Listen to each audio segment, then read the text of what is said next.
You are standing in a cathedral. Stone columns rise above you. Candlelight flickers across the walls. And somewhere in this sacred space, 4 armored men are hunting for a priest.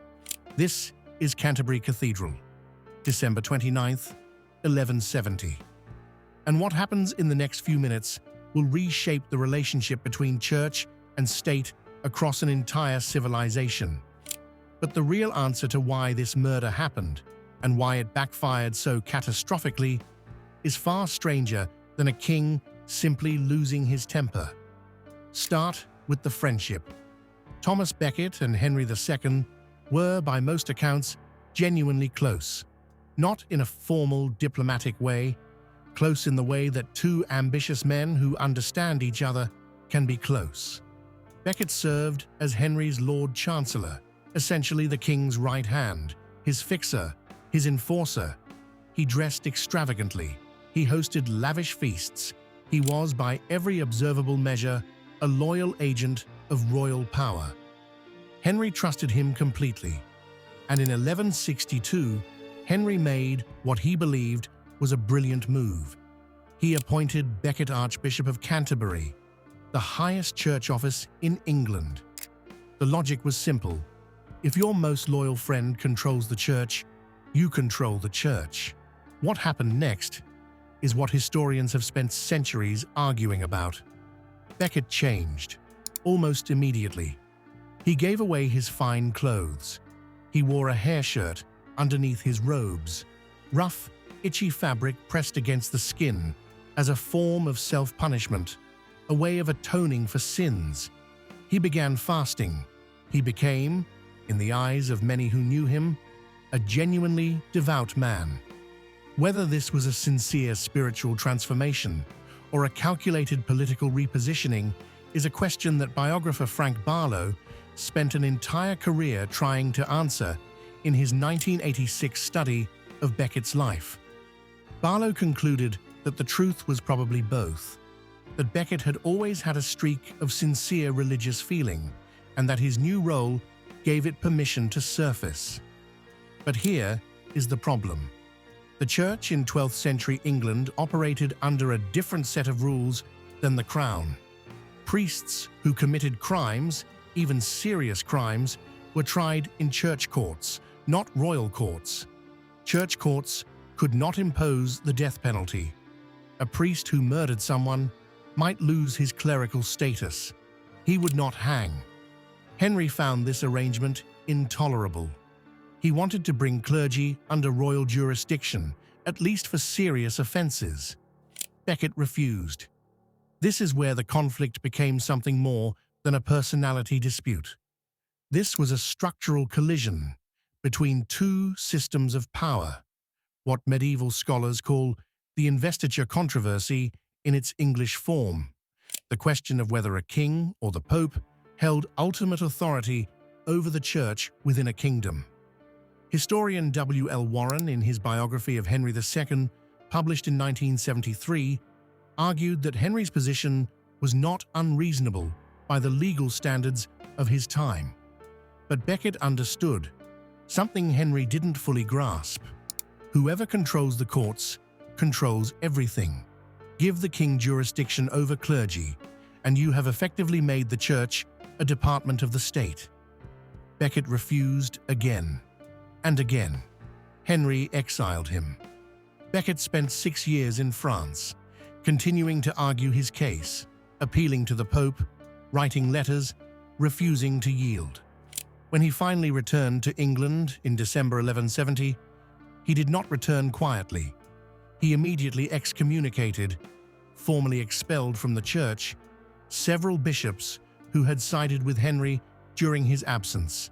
This was not a conciliatory gesture. This was Becket planting a flag. Word reached Henry in Normandy. What he said next became one of the most consequential phrases in English history. The exact words are disputed. The 4 versions recorded by contemporaries differ slightly, but the meaning across all of them is consistent. Henry expressed, in furious and probably drunken exasperation, something to the effect of, Will no one rid me of this turbulent priest? He may not have meant it literally.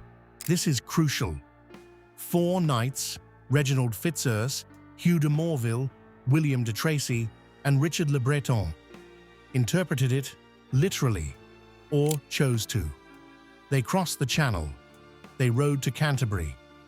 And on the afternoon of December 29th, they arrived at the Archbishop's palace, demanding that Becket come with them to answer to the king.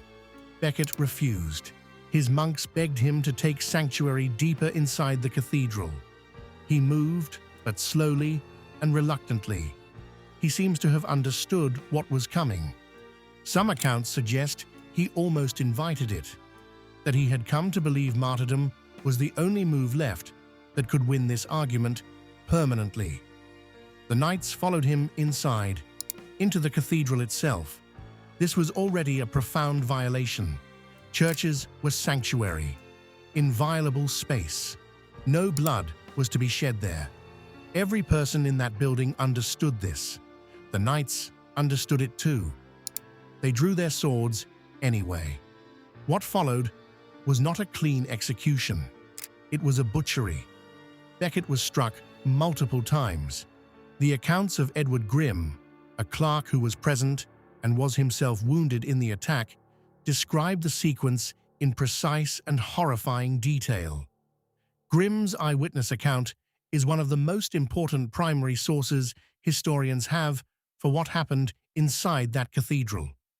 The first blow cut into Becket's skull but did not fell him. The second brought him to his knees. The third and fourth blows were delivered while he was already on the ground. One knight, identified in Grimm's account as Richard Le Breton, struck so hard that the sword shattered on the stone floor. The top of Becket's skull, the crown of his head, was sliced off. A monk named William, described in the sources as a subdeacon, reportedly spread the exposed brain matter across the floor, calling out that the church now had a martyr. That last detail is important. It tells you how quickly the reframing began. Within hours, the narrative was forming. Becket had not been a stubborn political opponent. He had been a holy man, murdered by agents of a corrupt king, inside God's own house. The story was too powerful to contain. Pilgrims began arriving at Canterbury almost immediately. Reports of miracles, healings, visions spread across England and into Europe. Within 2 years, Pope Alexander III canonized Thomas Becket. The process normally took decades. This one took 22 months. Henry II was now in an almost impossible position. This is the counterintuitive twist. Henry had not ordered the murder. He had almost certainly not intended one. But in the medieval moral and political framework, intention was only part of the equation. His words had caused it. His anger had summoned those 4 knights, and the man they killed had just been declared a saint. The political damage was catastrophic. Henry's enemies used Becket's death as proof that the king was a tyrant who murdered holy men.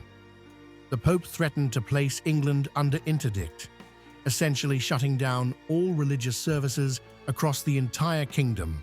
No masses, no baptisms, no last rites, which in a deeply religious society amounted to a civilizational threat. Henry had to act. What he did in 1174 is almost impossible to imagine from a modern standpoint. He walked barefoot through the streets of Canterbury, in a hair shirt, the same rough fabric Becket had worn in penance. He walked to the cathedral where Becket had been killed, and there, at the tomb of the man whose death his words had caused, he knelt.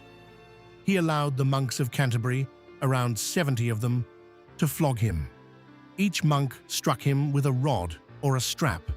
Henry II, King of England, one of the most powerful rulers in Europe, submitted his body to public physical punishment as an act of penance.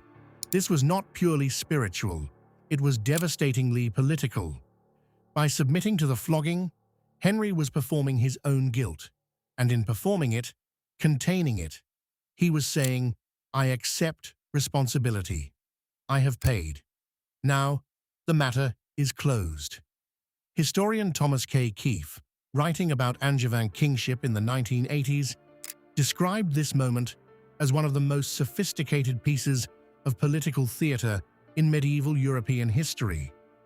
By humiliating himself voluntarily, Henry made it impossible for his enemies to humiliate him further. It worked, mostly, but the concessions Henry made were real and lasting. He backed away from his attempt to bring clergy under royal courts. The church retained its separate legal jurisdiction in England for centuries after this. The argument Becket had died defending, that the church must answer to Rome before it answers to any king, had won. One man's stubborn refusal, followed by his death on a cathedral floor, had shifted the legal architecture of an entire civilization. Now bring this forward. You live in a world that still carries the shape of that argument. The principle that there are institutions, courts, churches, universities, press that should operate independently of whoever holds political power is not an ancient instinct. It was fought for, specifically, by specific people, often at enormous personal cost. When you read about a judge refusing to follow a government directive, when you see a journalist publish something a powerful person wanted buried, when you watch an institution hold its ground against political pressure, you are watching the same structural argument that Becket died for play out in modern clothes. The separation of powers, the independence of institutions, the idea that no single authority should control everything. These are not obvious ideas. They are hard-won ideas, and they have a history written in blood on a stone floor in Canterbury. Here is the thing about Thomas Becket that most people miss. He was not always principled. He had been Henry's enforcer. He had used power cynically when it served him. He was vain, difficult, and by many accounts, infuriating to deal with. He was not a simple hero, but at the moment when it mattered, when the choice was yield or die, he chose the position he believed was structurally correct. And because he did, 4 knights who wanted to please a king ended up breaking a king's power instead. You walked into that cathedral at the start of this story. Candlelight, stone columns, 4 armed men hunting a priest. You know now what happened when they found him. You know what it cost the king, who never gave the order. And you know that the argument those 2 men spent a decade fighting, who controls the courts, who answers to whom, never actually ended. It just moved into different buildings. If this shifted how you see the institutions around you, subscribe. The next one goes somewhere just as dark and just as strange.